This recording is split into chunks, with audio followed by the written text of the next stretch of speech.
Another episode of Rapid Results with Andrew Weiss. We have a wonderful, amazing, kick-ass guest today, Nikki Nash. And in case you're wondering who this Nikki girl is, a little short summary. She is the marketing gal known for crafting mind-blowing strategies, assembling kick-butt marketing teams, and freeing visionary CEOs from the marketing grind. Nikki, we're so excited to host you today. Tell us, as a kick-ass marketer, what's the biggest and best business deal you're most proud of?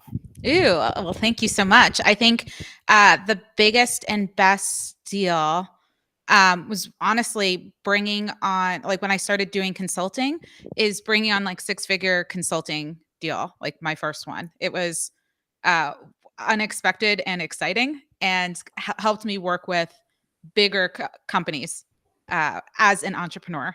I'd been employed by big companies when I worked in corporate and Fortune 100, but this was the first time as an entrepreneur somebody was like, "Yeah, I'll pay you six figures to help us grow our business," and I was like, "What? Really? Cool." Sometimes just throw out ridiculous numbers to you that feel ridiculous to you and see what people say. No, I love that. And how many years of being an entrepreneur did that take for you to achieve that feat of getting a six-figure contract? That's amazing. It probably took, hold on, let's see, somewhere between 5 and 6 years. Okay. But I think it was more about the confidence of asking for it and the network than anything, because I had experience with, like, I worked at Intel, I'd worked um at like Kraft Foods was one of my accounts when I worked in advertising. I worked at InStyle magazine. I had like brands on my resume that seemed cool.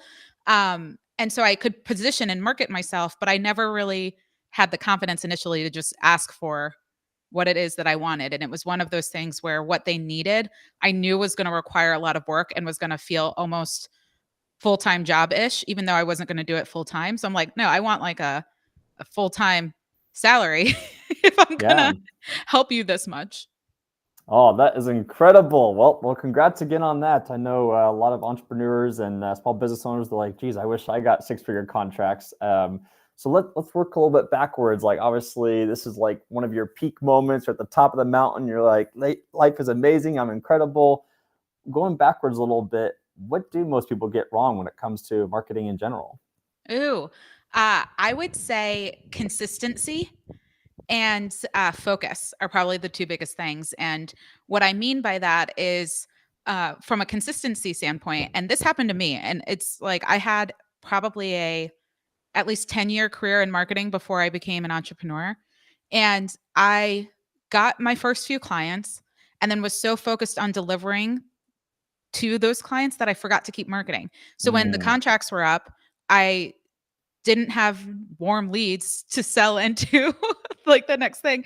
And I also didn't even think about at that time asking clients to renew or to continue working together. And so I kind of had that revenue roller coaster for a while. So it's consistently marketing even when you feel like you're fully booked. And then I think the other piece is staying focused on one marketing plan and tweaking and adjusting it over and over again, as opposed to trying something once or twice and saying, that didn't work, and then metaphorically throwing the baby out with the bathwater and just being like, bye. Yeah, I think that brings up a very good point too, that it's so easy as a business owner to think, oh, all you have to do is fulfill all day. But there's more to it. Like, you have to bring in the customers and then fulfill the customers and make sure the customers can help refer you, have a good experience. And so what percentage of time do you think should be dedicated to fulfillment versus marketing and sales? Like, how would you break that down? Yeah, I think honestly it depends a little bit on the business model. Early in my career, I was heavily one on one. So I dedicated a lot of time to delivery. That being said, it's not like I was delivering 50 hours a week or like 40 hours a week. I had time. My problem was that I was wasting my time on stupid stuff because I thought I needed to learn more or understand more. So I was constantly spending free time or non-delivery time on inside of a course or inside of an additional group program or learning all of these things. And I would overdo it in the feeling I needed to know more or to be enough. And I think the reality is had I spent that time consistently marketing, and it didn't need to be crazy hours. It's like even if I did Facebook Live a week and like a post every day or something. That would have been the bare minimum at the time. And so I think you can get away with not having to market all of your hours, but you need to be doing something, like whether it's going to networking events, speaking on stages, being a guest on a show, whatever it is. It's choose your pathway and do it consistently. No, that makes a lot of sense. And I know you brought up earlier too, like it's too bad that people ditch their marketing efforts because they always start from scratch and thinking they have to do things over. But you mentioned doing more tweaks on things is more beneficial. That are you able to go back into like more examples of those that you see and how you help people with that? Yeah. So I have a framework. I call it the Mad Scientist framework. It's MAAD. So that's how I spell mad in this scenario. And where it really comes from, if we're going to use this analogy really quickly, and then I'll walk through it and give examples. But the analogy is if you're an inventor or a scientist and you're trying to create a light bulb or come up with a cure for something, you don't have a hypothesis and then test it once and then go, oh, let's throw that hypothesis out and come up with a completely new and different hypothesis. Usually it's like you run a test, then you look at the different variables, then maybe you tweak a variable, then you run the test again, and you keep running the test over and over and over again until it works.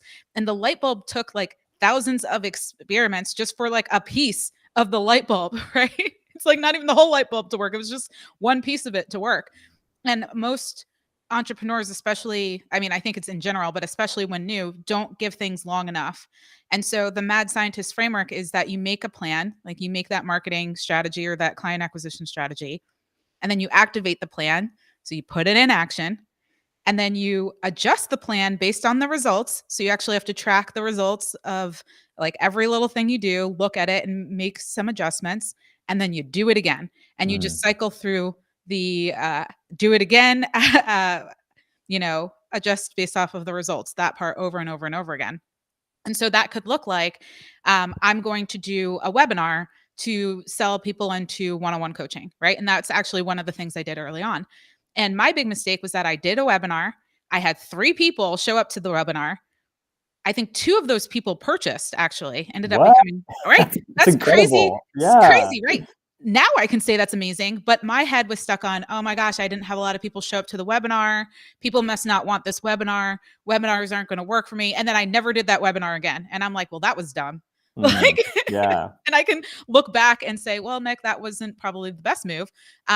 When in reality, I could have done that webinar every week or every month or, 6 times a quarter or something, and kept inviting people to it, kept seeing what the conversion rates would be, kept tweaking it along the way. And I probably would have had consistent one on one clients and filled it because at the end of the day, I would have had a brand for doing that workshop. I would have had people go through it, say it was amazing. I could have had clients refer other people to that same workshop because they went through it and they decided to work with me and they thought all of that was amazing. And I would have seen more consistent and stronger results. But instead, I went, oh, webinars aren't it. Maybe I should try, you know, I don't know, Facebook ads, or maybe I should try doing a challenge, or maybe I should try launching a mini course. And I just went from idea to idea to idea because I was chasing what other people said made them successful as opposed to coming up with something that worked for me and my skill sets and my capacity and then testing it and doing it over and over and over again. Oh, and that's such a great point you bring up is just it is a reminder that success can look different, or there's multiple ways to be successful, essentially. I remember reading a book where this guy was talking about going to an event or a conference, and they had all these speakers lined up, and one of the speakers is like, I'm going to teach you how to make 6 figures by publishing books. And he got a bunch of people to go sign up doing that. And the other guy's like, I'm going to teach you how to make 6 figures just by giving speeches all day. And people sign up for that. And just like all these different avenues of like speaking, books, courses, like affiliates, just like there's always a way to be successful. It's just about finding what works for you, essentially. And so I'm curious too. It sounds like you regret not doing more webinars. Like, so what do you do now then that seems to work for you? Yeah, now I do a lot of in the vein of webinars. I still do webinars, but I primarily speak. Mm. And speaking can look a lot of ways to different people. It could be actually speaking on stages, it could be podcast guesting, it could be speaking inside of other people's programs. But one of the things that I learned early on in my business, luckily, and I kind of found out by mistake, I can share with you how I found out that this is a good strategy for me, was that when I am speaking and when people can either hear my voice and or see my face, it converts better than anything else that I do. And I discovered that because one of my very first business coach said to me, I feel like you would do really well on video. And I had never done a video in my life. I had a lot of resistance to doing video. And he said, just send me a video every day for a week. I don't care what the video is. Right. Like it could be, hey, I'm walking down the street and look, there is a bird. He's like, I don't care what it is. Just get used to recording a video. Right. Yeah, I like that. Yeah. And so I did that. And then I got the courage to start doing Facebook Lives. This was 8 years ago. So I started doing Facebook Lives. And then from there, I started doing a webinar. And anytime that I spoke or showed my face or people could hear me, something along those lines, I converted well. And so what I realized is that that was going to be a key component of any strategy that I would do to grow any element of my business is how can I show my face and speak and have people see me and get my vibe and get my energy, whether that's in person in real life or through some sort of video or audio element. Well, that's so interesting, and it makes so much sense because as a speaker, like you're already seen as an authority, you're already seen as an expert in something. You have a head start that obviously, if you got invited by the host or organizer, you already know what you're talking about a little bit.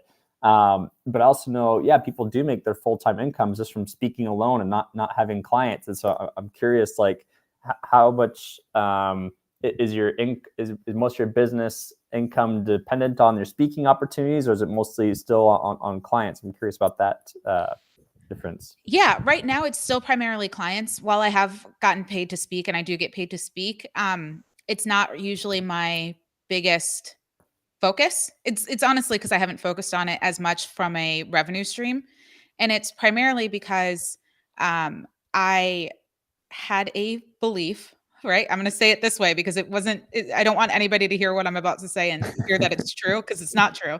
But I had a belief that for people who are going through my systems and things like that, for them to get results, that they needed some sort of access to me.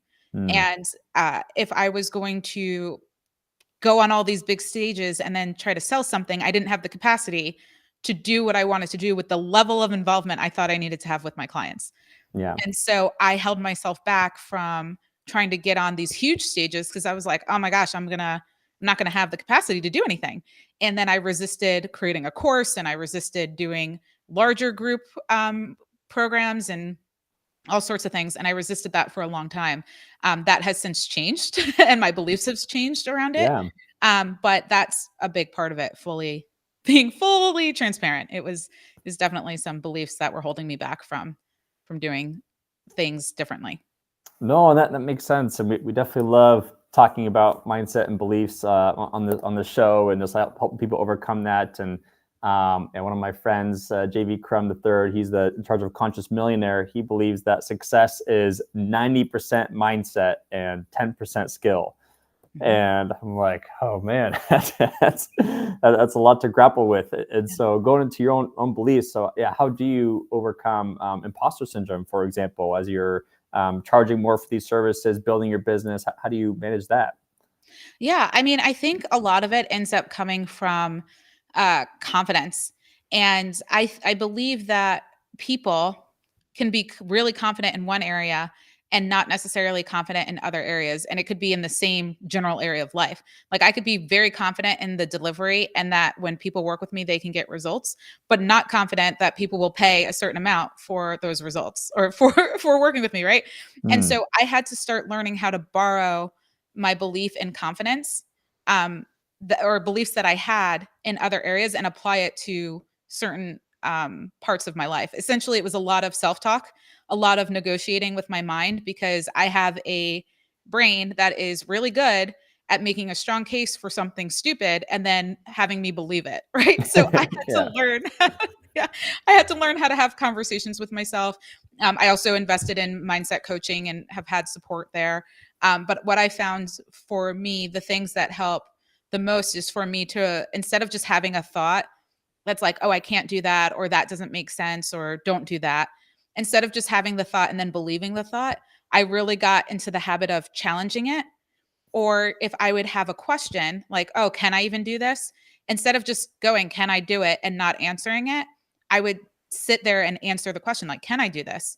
And can I charge this? And what would happen if they say no? And what would I just followed the pathway all the way down so that it's like, oh, what if I ask for a six-figure, contract?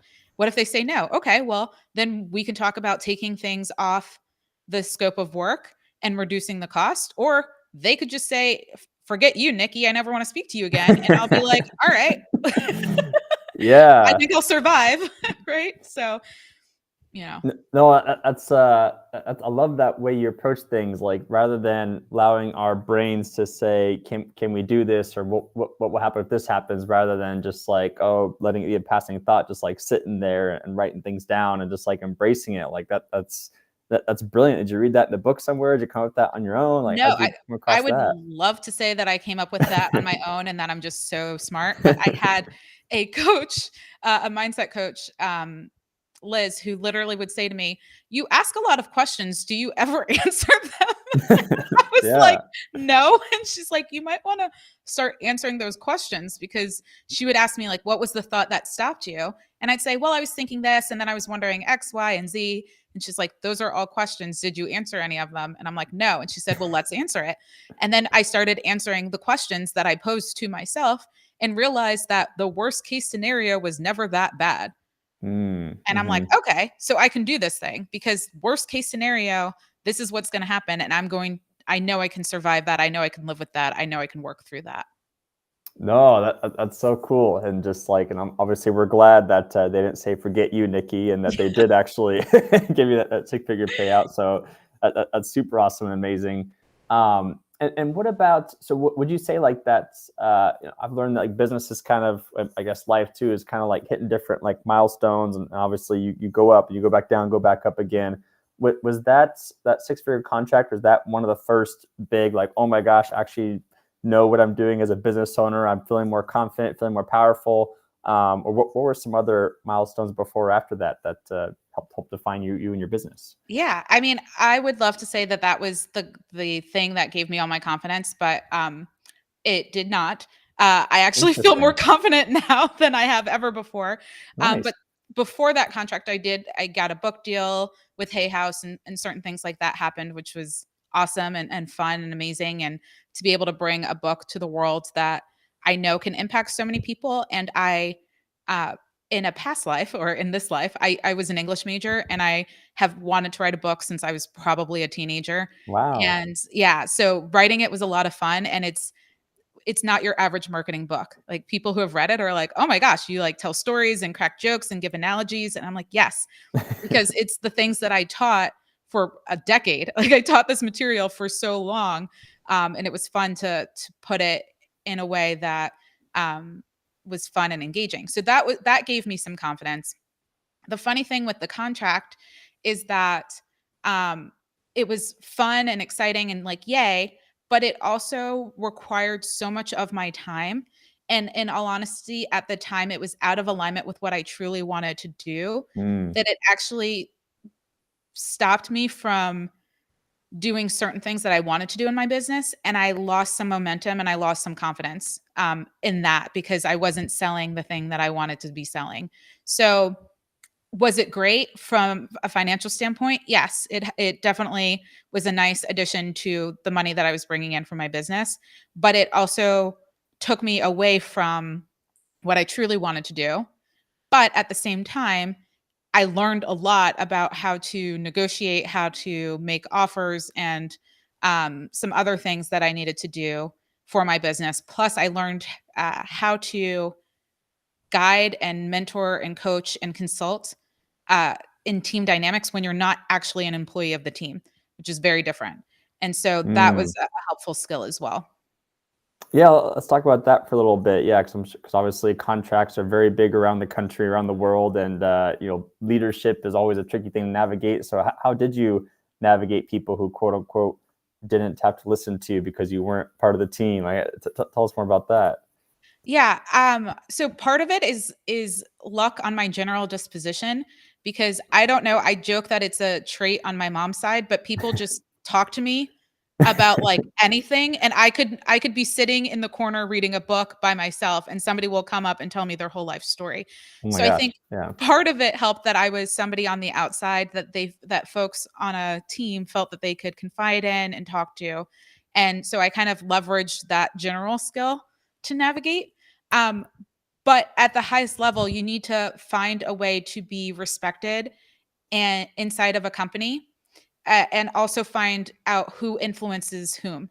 So when you Mm. can figure out like which person or which thing is going to influence behavior, and then you can kind of I don't manipulation is such a terrible word, but like when you can Navigate, in this or yeah, instance navigate yeah, that, yeah. right? Then you can use it to your advantage. So oftentimes in a number of companies, especially now my focus is primarily, and this has actually been my focus for the last 8 years, but I took a little detour somewhere along the way, has been in businesses that have online education or coaching or consulting arms to them. Typically they're usually in some sort of service-based business, heavily in that space. And one of the things that is very common with visionary CEOs, and I think because I have many of these traits, I can recognize them, but I've also learned to work through them. And what'll happen is you'll have somebody that's running the ship, right? Like they're driving the ship, but all of the information is in their head. They change their mind constantly. They're constantly like changing the route. Not everybody on the team gets all the information at the same time, and it can create a lot of chaos. And so, one of the things that I've been able to get good at is speaking to that kind of creative, wanting to take over the world, wanting to do all the thing mind, and show them in a respectful and calm way the impact of the inner workings of their brain and their inability to like set realistic deadlines and keep everybody on the team on the same boat and make sure everybody's rowing in the same direction and things along those lines. And so being able to learn how to identify different personality traits and navigate that is incredibly helpful. And then full transparency, my business partner, I have a business partner now. She has different skills in terms of navigating different types of people. So like I'm very visionary. She's very like, if we're going to use like she would be an integrator. We're going to Mm-hmm. use like EOS terminology. And so she talks to the people in the company that are very integrator like. Yeah, it makes And sense. I talk to the people that are very visionary. There you go. And Yeah. it works, right? Like I can speak to both and she can speak to both, but we understand on a different level the people that are most like us. And so we usually split it that way in terms of like, all right, you wrangle this crew and I'll wrangle that crew. And together we'll get this ship going in the same direction. No, I love that, and just like, and I know like that's a part of being successful in business and in life is like learning what your strengths are and learning what you can help with and what you're better at than others. And I also know like, yeah, bringing on a business partner can be a very tricky process too. Like, you hear about backstabbings, you hear about people like going like tricking people. So tell us more about how your process of bringing on a business partner, and how that. Tell us about that process. Yeah. So the good thing about my business partners, we've known each other for um 7 years, a little over 7 years now. And we were friends first. And so what ended up happening is right before the pandemic happened. So it was either the end of 2019 or like January or February of 2020. I really was like, I had had my business for, I think, since 2016. So at that point, what was that, 4 years? Is that right? 16, 17, 18, 19, 20, 5 years? All right.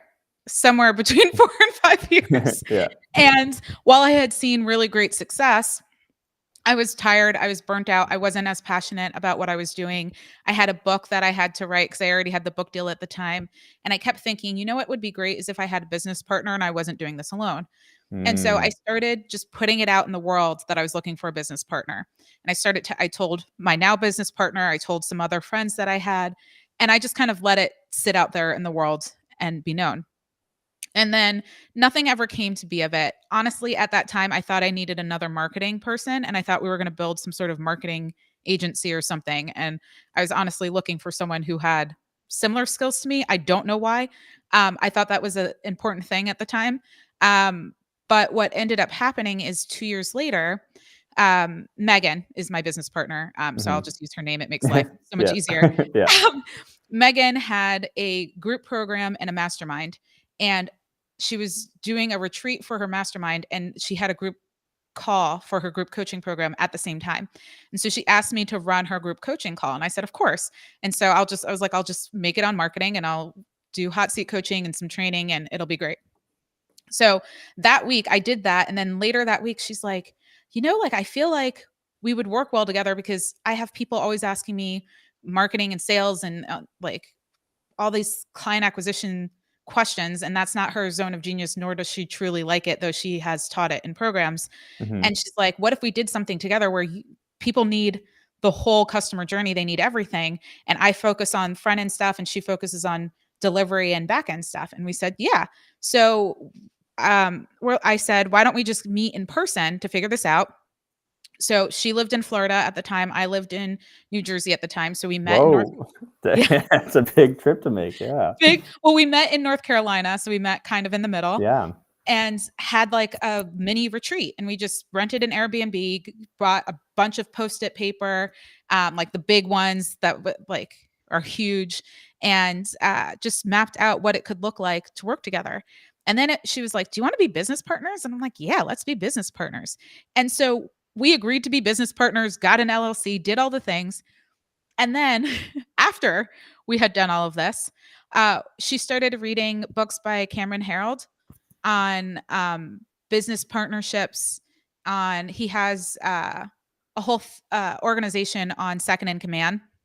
I think that might be the name of one of his books. And she started reading all this stuff about how where it is to find business partners that work and what makes a good partnership and all this other stuff. And we just got really lucky that everything he was saying was what was going on with us. And I'm That's like, cool. thank Nice. goodness. Because Yeah. the only thing I did, and granted, I had known her for years, but the only thing I did was I looked up our astrological charts to Of see if we were course. compatible. Of I was like, course. that seems like a good way to decide a partnership. Uh-huh. Um, so I did Naturally. that.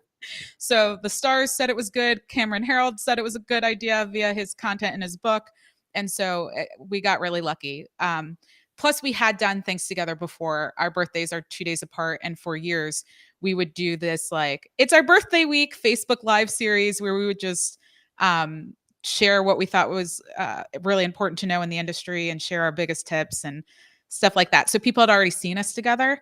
It just was more stuff we did for fun as opposed to something that actually led to a program or anything like that. Wow, that's quite the story, but yeah, I think it also reflects the power of manifestation, how important that Yeah. is to put it out into the world.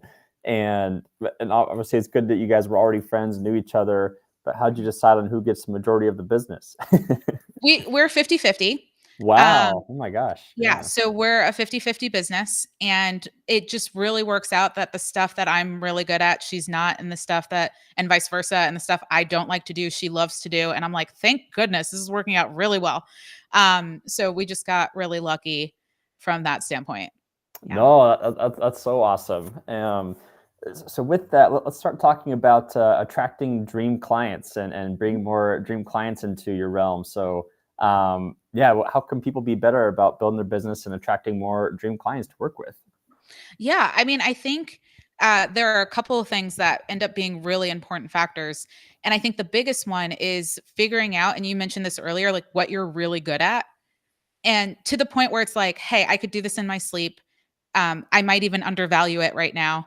But it's like the thing that people can come to you for, and life is just easy.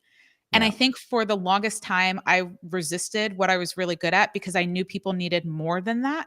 But I realized, and now it's a bit easier because with a partner, like we do cover a large spectrum of things Yeah. that allows me to focus on what I'm actually good at. But I think whatever it is that you are gifted in, and that you can literally like that if you helped people in this area, you can help them get really amazing results in whatever area of life it is, right? whether you're really amazing at nutrition or you're really amazing at, helping people get stronger, right?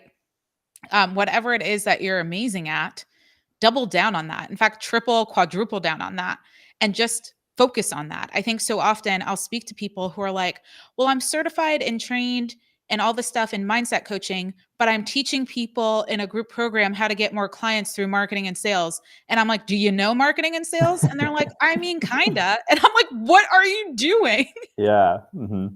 But it's because there is this belief for a lot of folks that they have to do something that they believe will make them more money. And it's like, I know people in every category of life that is making a lot of money, right? I know people who are probably making a lot of money as a personal trainer, who are making a lot of money as a nutritionist. I may not know all these people personally, but you see, like, who's the celebrity stylist? This, like there's somebody in the business that you are in that is making good money. And it's because they got really, really good at what they did and they focused on it. And when people dilute that, it makes it harder for them to get more dream clients because they're all over the place and their clients don't even know what they really are good at or what they do or how to trust them that they're going to help them get a result. I love that, and so I know that that's a very tough belief to part from, though. Just like doing whatever you think is gonna make money. Like, how do you help convince people to double down on their strengths versus what will make them money? I mean, I feel like it's like trying to pull apart a very strong glue. Like they're like, but wait, but the money, but I'm good at, like, how do you help them differentiate or yeah, essentially doing that? Yeah, I mean, the first step is really realize and find evidence of people making good money in the thing that you're really good at. Because Mm. I guarantee, like I can almost 100% guarantee, I don't want to because I don't know what people are good at. They might be like, I'm really good at blowing my nose, and that I'm like, I don't know what people are making. Maybe they are. I don't know. Those Twitch streamers making money for sleeping. I mean, there is that. I mean, yeah, There's yeah. that. But I think it's first off figuring out who's doing it. Who's Hmm. making good money as an artist? Who's making good money as a mindset coach? Who's making good money as a financial planner? Who's making good money as a health coach? Who's making good money as a personal trainer, right? Identify someone that you can um, kind of look into and find evidence that whatever it is that you're good at is actually something that can be profitable. And Mm. then you start working to borrow your the belief that if it's possible for them, then it's possible for me. Mm. And it's really kind of honing in on that, right? Like, I'm gonna repeat it. If it's possible for them, it's possible for you. And if you can spend enough time really working on your belief systems there, that needs to happen first because otherwise, no matter what you do, you're gonna show up and be like, well, I'm doing what I love, but it's not making any money. And so I'm gonna go back or default to this other thing. Oh, that makes a lot of sense. Yeah, it's just like, yeah, finding examples of it working for other people and then helping you recognize like you're really not that different. Like they're humans too. I love the book Magic of Thinking Big, and that's one of my top takeaways from the book is that no one's better than you and no one's lesser than you. And just like if you think about it, life's easy. Like if you tell people in school when you're a kid, like, oh, I want to be an astronaut, but they don't know anyone who's been an astronaut, they're like, oh, that's too difficult. But if you talk to an astronaut, you're like, I want to be an astronaut. They're like, all right, well, great. Here's what it takes. Here's how to Exactly. do it. It's like, let's go, Yeah, right? yeah, yeah. Yeah. Yeah. And so And to be able so to, oh, go ahead. Yeah. yeah, no, I was just gonna say, and if you can't find someone as an example, I'm a firm believer, and this is where like um I have talked to a number of folks about having faith in something.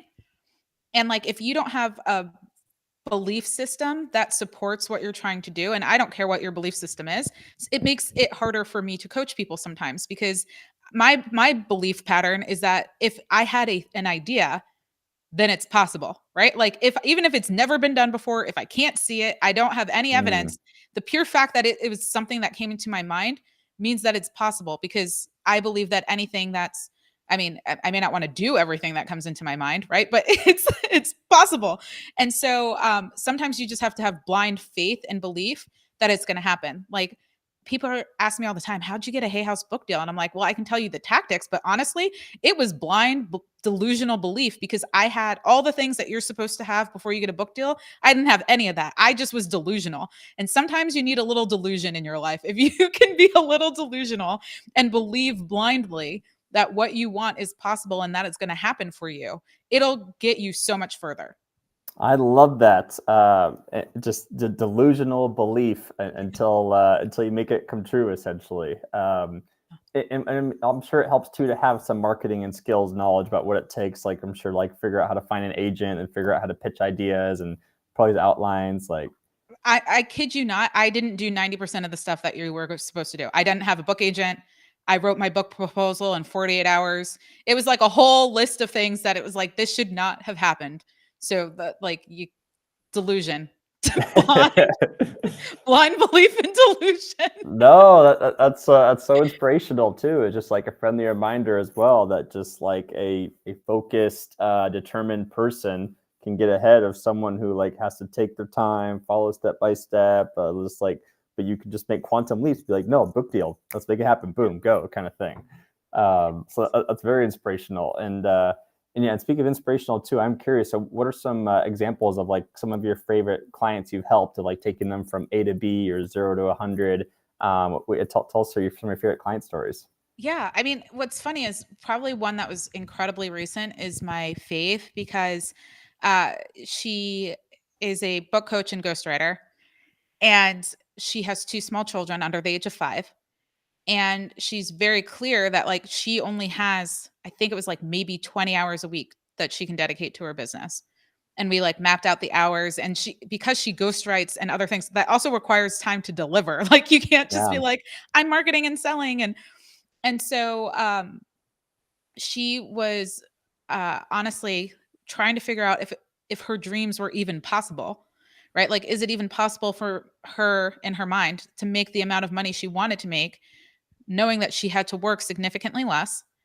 And because she wanted to be able to like pick her kids up from school and take them to school and be available for, after school activities and certain things that are really important to her. And she also had a very important financial need for her family, and that she wanted to hit so that they could have more than what they have currently, and so that she could um, give more, right? That's often a big goal for folks that my business partner and I today end up working with, is that they also want to be more generous. And so we literally sat down, and I was like, you have too many offers and you need to charge more, and like a whole bunch of stuff. And like, you need to focus your energy and time differently. But we went through a number of things, and within, I think she said the next, with definitely that week, but almost want to say it was in days, she made back her investment. And then within 6 weeks, she 4x'd her investment. And then and then she's like, oh, and that's not all. I now have all these contracts that are going to start in the new year, because this was before we hit January of 2024. And so Mhm. she was just like, what? I was like, we might need to up your goal, because you're going to hit it. Like you're going to hit it Yeah, before the end of the year.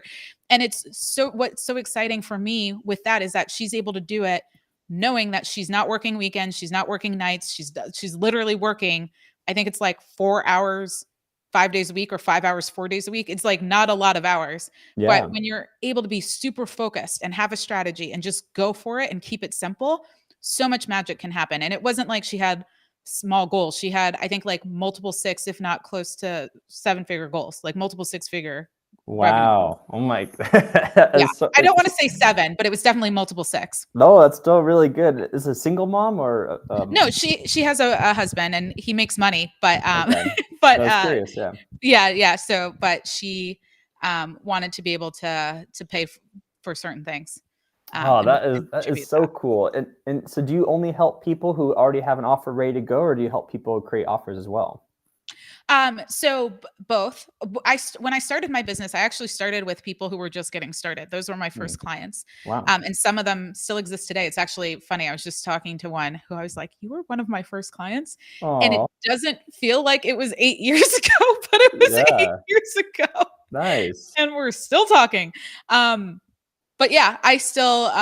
It's actually one of the things that I'm building now is a program designed to help people who either don't have an offer, create one, or who have one that needs revamping. How do you restructure and revamp it so that you have um, something that is in alignment with your capacity and with what your skills and resources are? I think so often, and it's normal, people model their business model and their marketing, like all the things after what they see in the marketplace.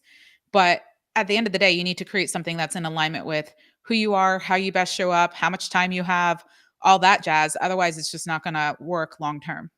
I love that. That's so cool. Like how passionate you are about helping all these business owners from like wherever they are in their journey, and that you have the skills and capability to do it. And obviously, the business partner helps a lot too. So that makes a lot of sense. My next question is, I'm curious.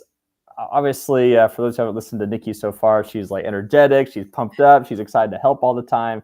I'm curious, how do you maintain this like drive, this passion and fulfillment of doing what you do day in and day out? Yeah, I mean, I would like to also say that there have been moments where I lost it. Full transparency. Wait, we got to hear an example of this. Like, Yeah, yeah. So and this is actually a predecessor to my business partner and I coming together.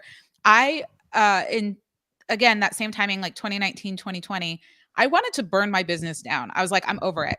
And a big piece of it was it when you have clients that you see their potential and you see what's possible for them and you see how amazing what they do is and how much of a life transformation they can have by building the business, but they don't see it, and then they either don't take action or they ask the same question over and over again, or they constantly change their offer and strategy even though my entire methodology is about not doing that.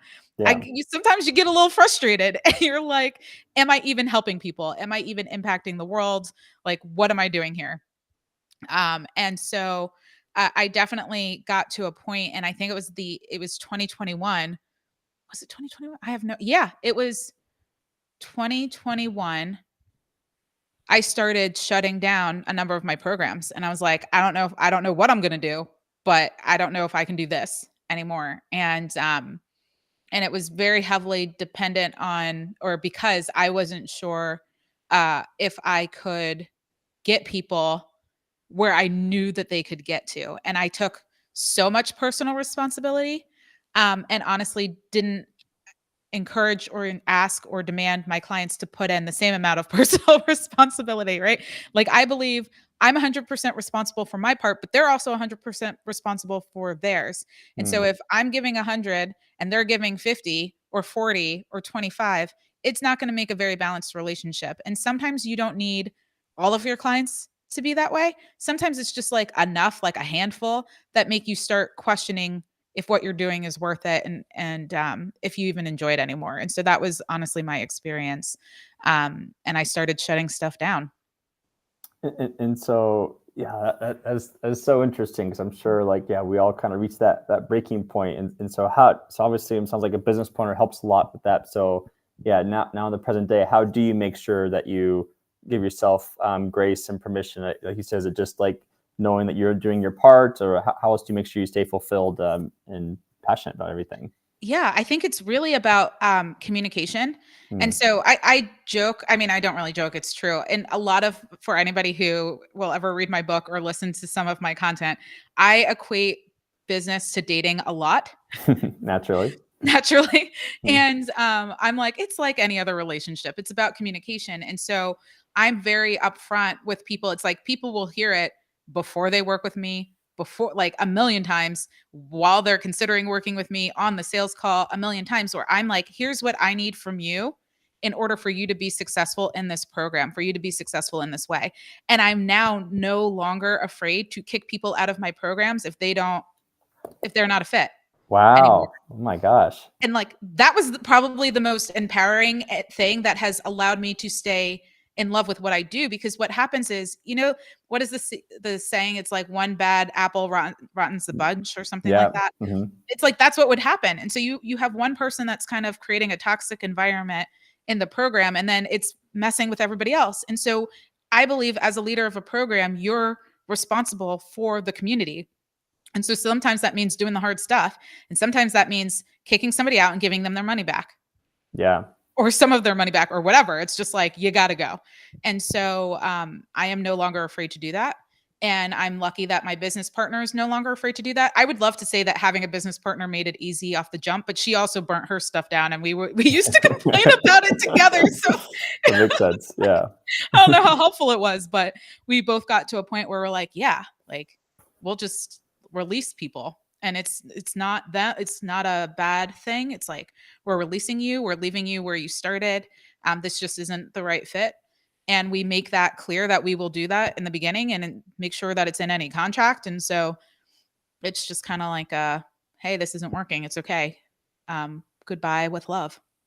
No, and I love like you said, like being able to go through the evolution of your business of getting to that point of just like, yeah, I know I can bring on clients who I love working with, and if you're not there, then I don't need your money. It's just because it's not worth it. And so that's very inspiring. And then we have a few questions left here before we get to the end of the hour here. I know we talked earlier on before the call about how you're creating more freedom for yourself and creating more systems to be like that ghostwriter client you had of quote unquote only spending 20 hours or less or slightly more per week to run a successful business. Tell us more about how you are creating the systems for yourself to create more freedom in your business. Yeah. And so I'm just going to share really quickly my why, because I know you know it, but just in case it resonates with anyone. But I am 40 almost in like 5.5 months. And I do not have kids yet. And I know I want kids. And so I've always had this joke that I'm like, I'm going to have this podcast called 40 and Pregnant. And then I'm going to like be in my 40s and get pregnant. Nice.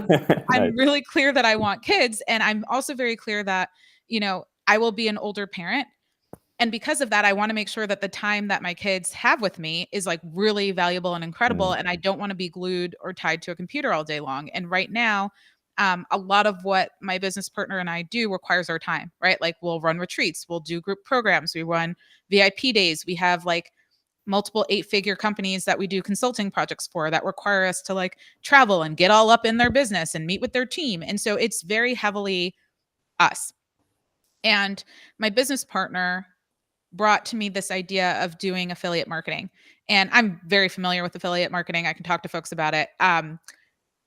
But like I've always been on the other end of it when I was in corporate. I used to like work with influencers and on campaigns, and they would do affiliate type stuff for us.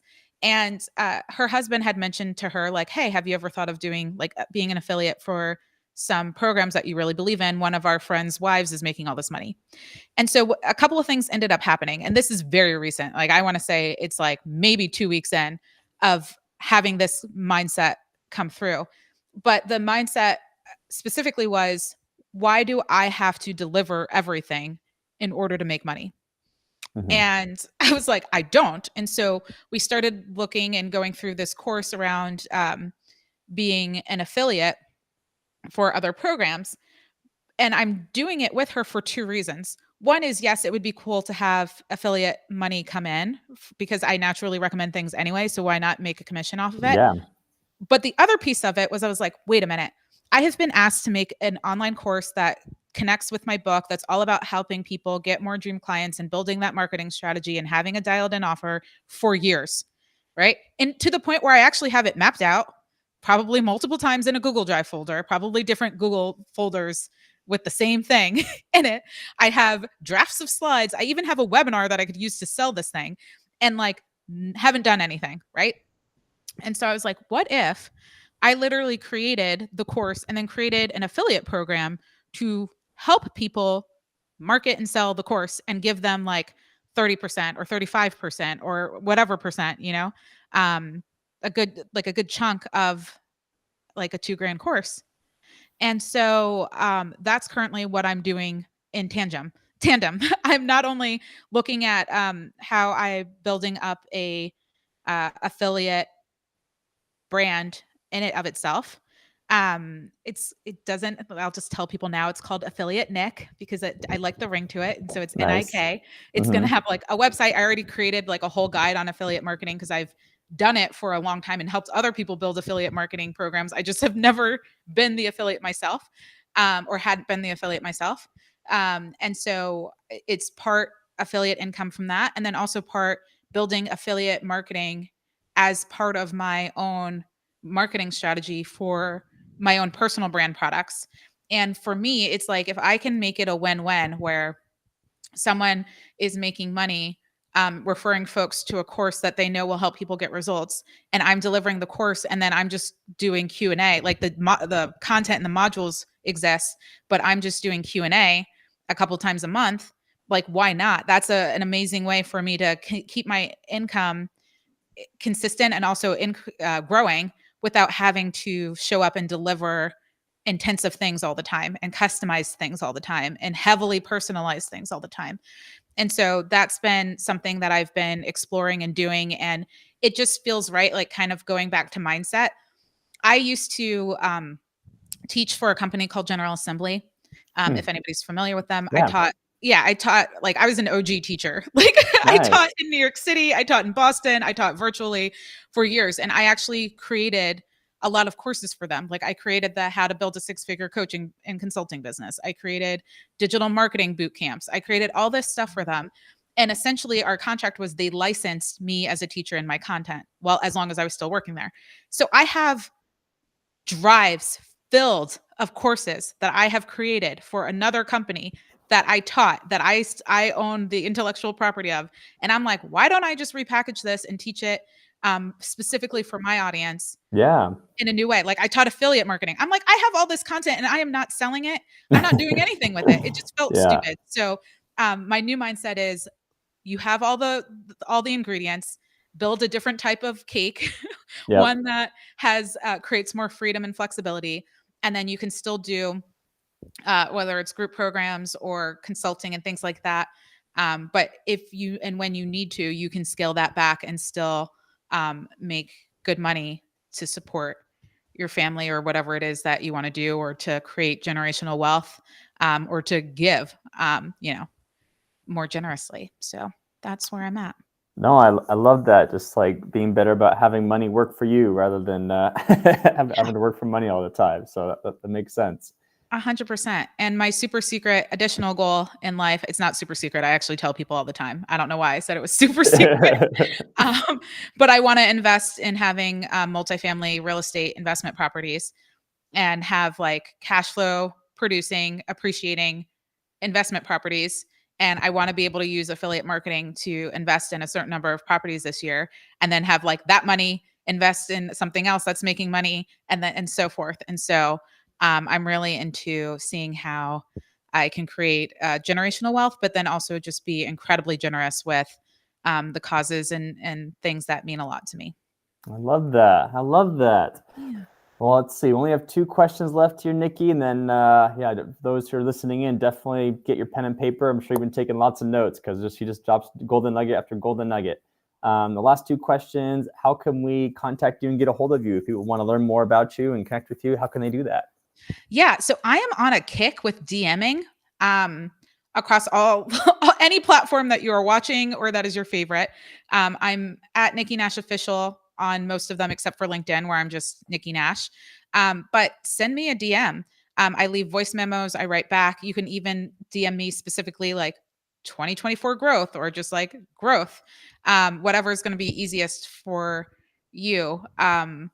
But just send me a DM, and then we can start a conversation. I can answer any of your questions, be there for you. I love talking to people, so No, that's fun for me. we could tell. We love that. Heck Yeah.